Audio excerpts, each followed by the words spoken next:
இரண்டாம் வாசகம். திருத்தூதர் பவுல் கொரிந்தியருக்கு எழுதிய முதல் திருமுகத்திலிருந்து வாசகம். 9ஆம் அதிகாரம் 16 முதல் 19 மற்றும் 22 முதல் 23 வரை உள்ள இறைவார்த்தைகள். அன்பார்ந்த சகோதர சகோதரிகளே, நான் நற்செய்தி அறிவிக்கிறேன் என்றாலும் அதில் நான் பெருமைப்பட ஒன்றுமில்லை. இதை செய்ய வேண்டிய கட்டாயம் எனக்குள்ளது. நற்செய்தி அறிவிக்காவிடில் ஐயோ எனக்கு கேடு.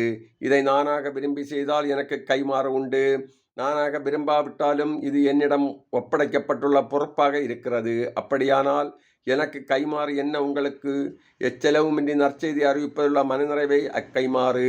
நான் நற்செய்தி அறிவிப்போருக்குரிய உரிமையை கொஞ்சம் கூட பயன்படுத்தி கொள்ளவில்லை. நான் யாருக்கும் அடிமையாயில்லாதிருந்தும் பலரை கிறிஸ்துவிடம் கொண்டுவர என்னை எல்லாருக்கும் அடிமையாக்கி கொண்டேன். வலுவற்றவர்களை கிறிஸ்துவிடம் கொண்டுவர வலுவற்றவர்களுக்கு வலுவற்றவனானேன். எப்படியாவது ஒரு சிலரேனும் மீட்கும்படி நான் எல்லோருக்கும் எல்லாமானேன். நற்செய்தியால் வரும் ஆசியில் பங்கு பெற வேண்டி நற்செய்திக்காக எல்லாவற்றையும் செய்கிறேன். இது ஆண்டவர் வழங்கும் அருள்வாக்கு. இறைவா உமக்கு நன்றி.